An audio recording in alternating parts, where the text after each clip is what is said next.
We'll start off at the very beginning. Take me back to your life early on in Terang when you're a young boy. What was life like in Terang?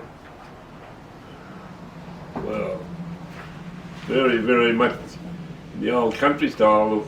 Mostly was the 90% still horse and buggy, drays and all that sort of thing. First few cars come in, the old T-model Ford, and a few of the other later models came in, but that was very rural. No. In those days, each town was more or less an isolated district in the town, and it was fully centralised. Each town was sort of town and district, and that was it. And so your life was right around that, completely around that town all the time. You'd moved. Your family had moved over here as immigrants. Where did they move over from?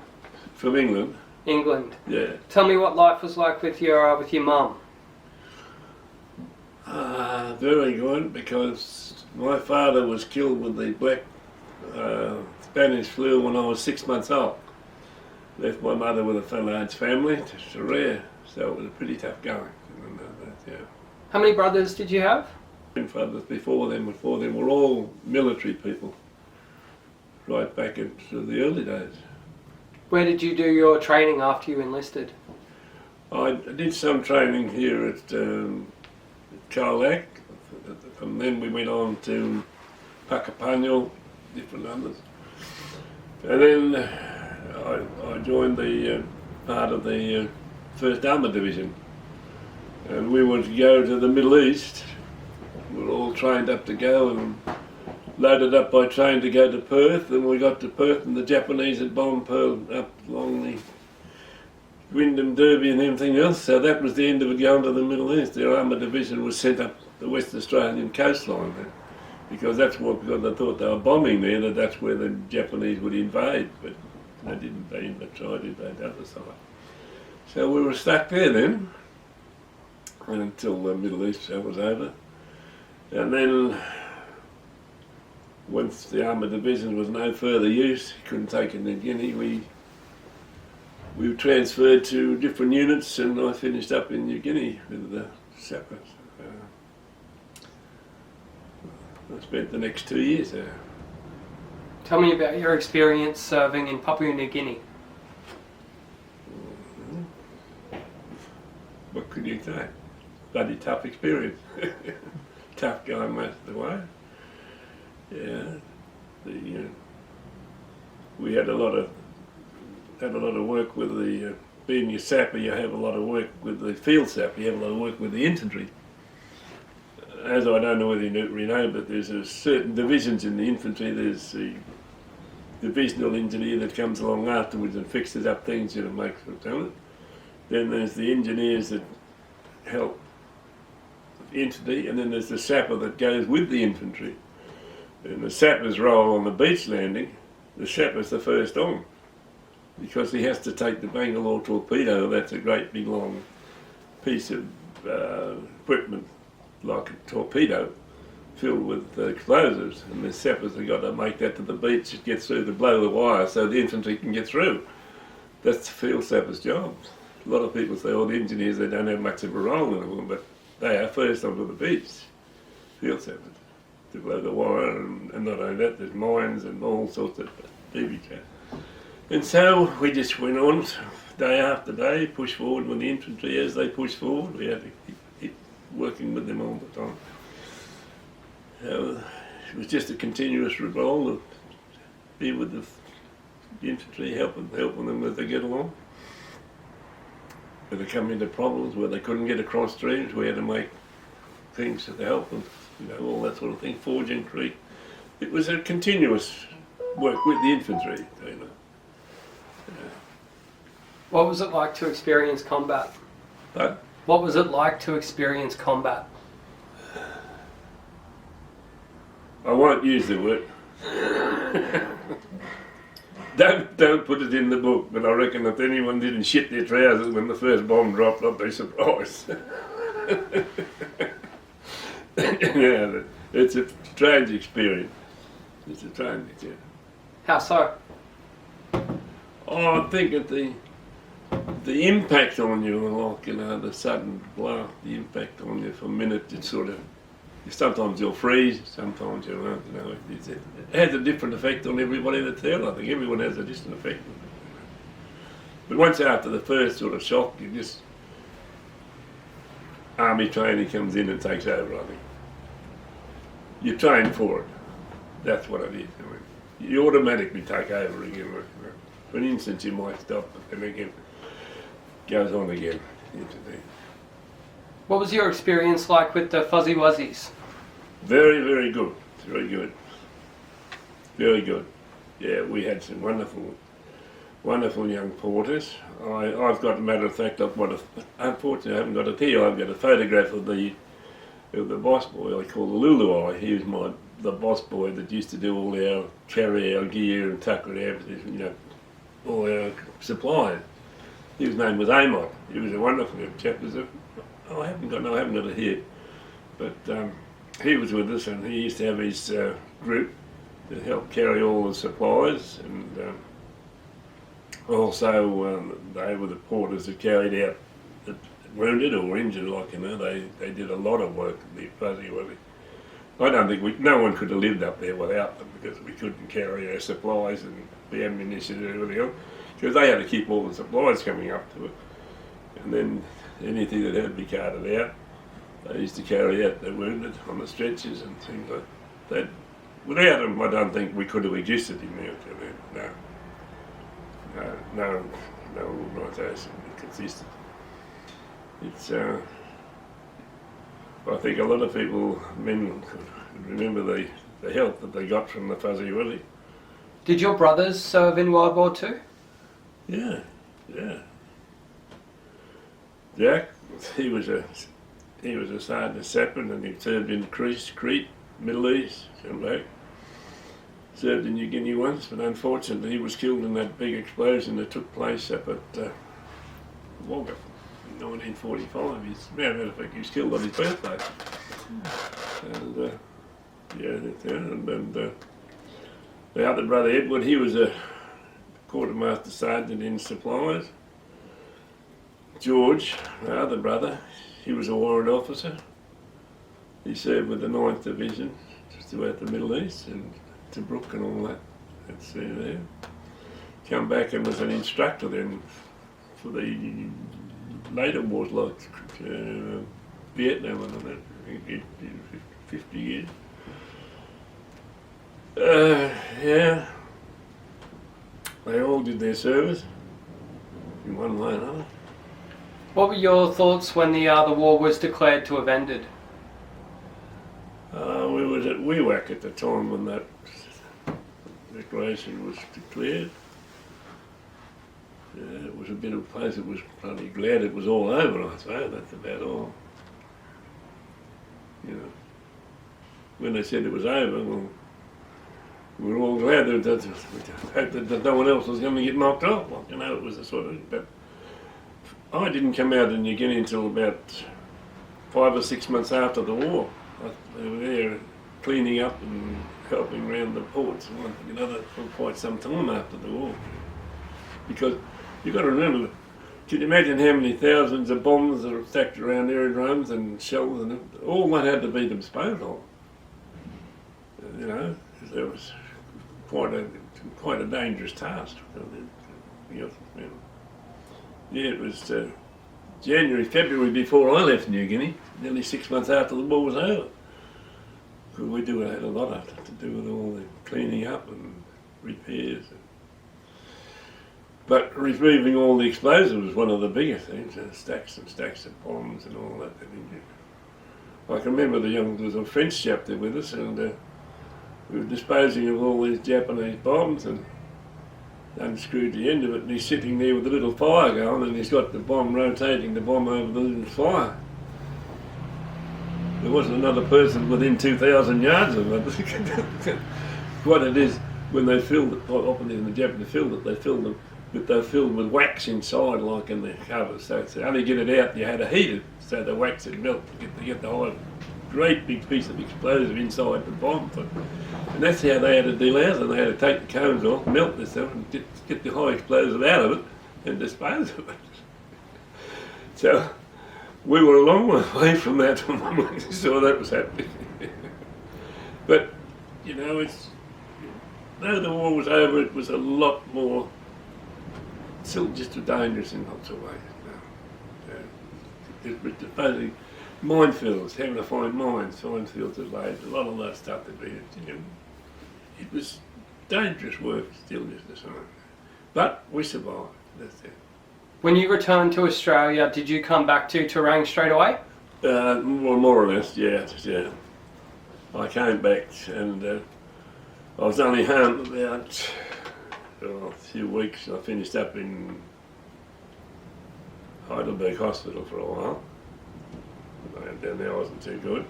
Finished up there and then I was only home a few months and I developed the black water fever. That was a hell of a thing that was. I was out for about 4 or 5 weeks unconscious. Your body turns, or liquid in your body turns black because of the parasites eating your flesh and your blood away. You turn back and you pass out black water. Very dreadful thing, yeah. When you returned to Terang, what did you do? How did you readjust to civilian life? It wasn't too hard in a way because I went back to the factory where I had to be employed only for a few weeks, but I couldn't work inside.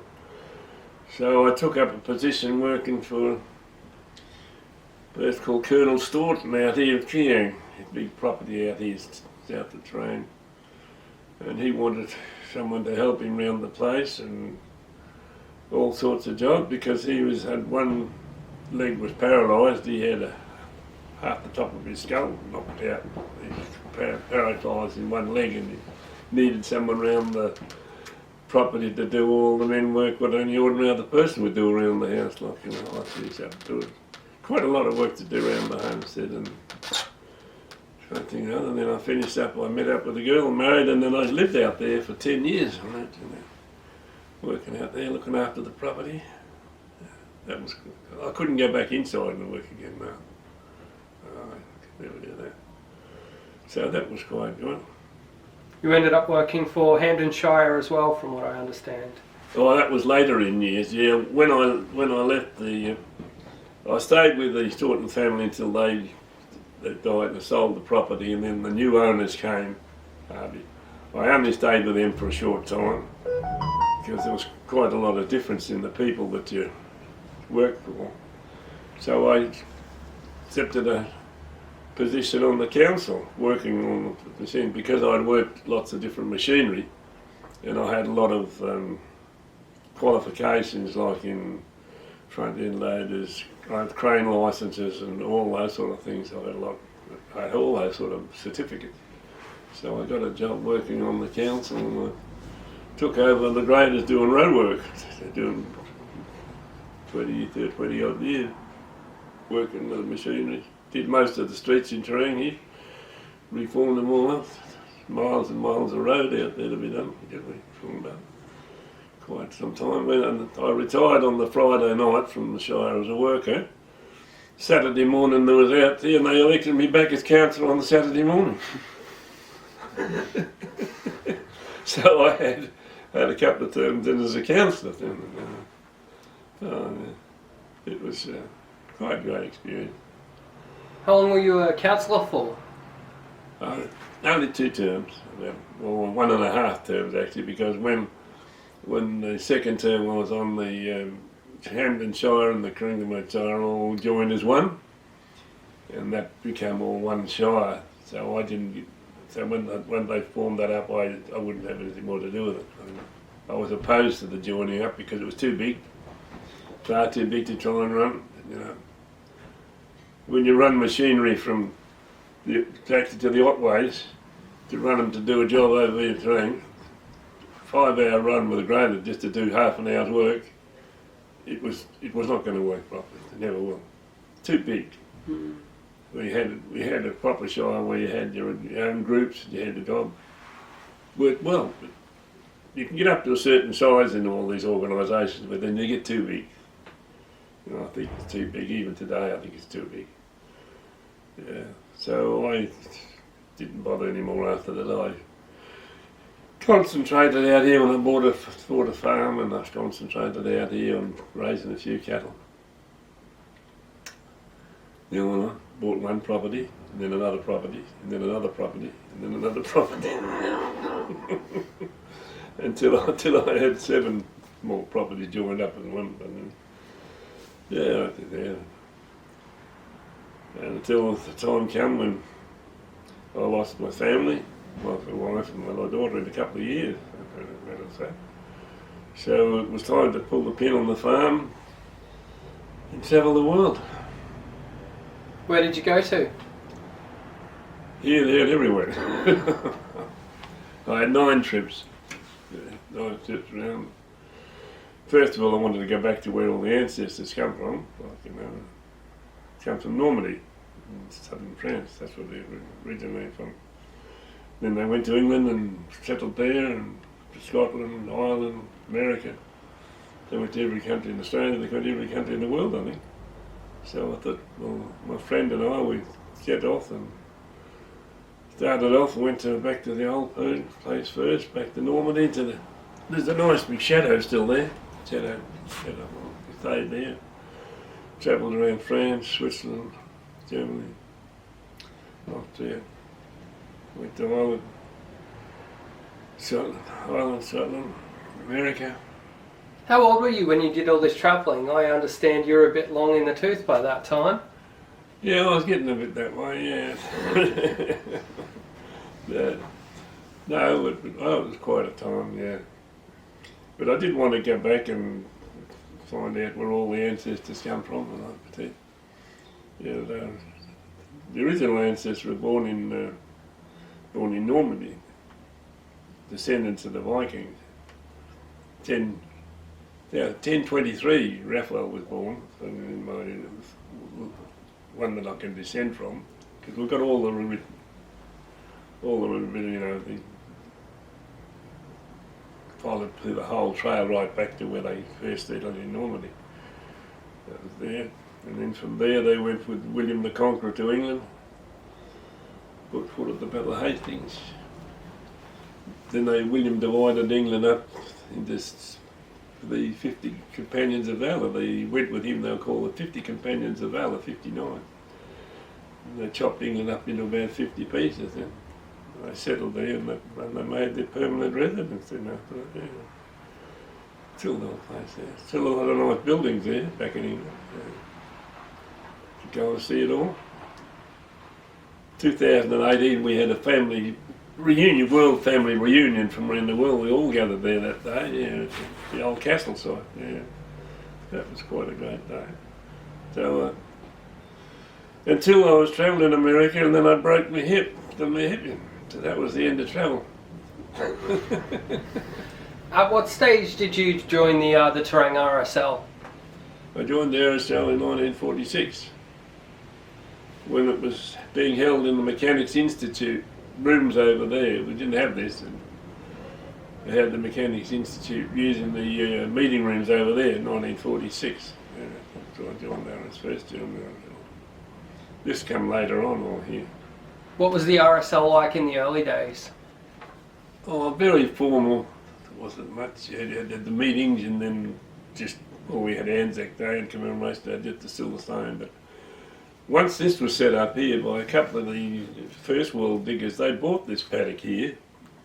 This land here used to belong to the Wheatsheaf Hotel.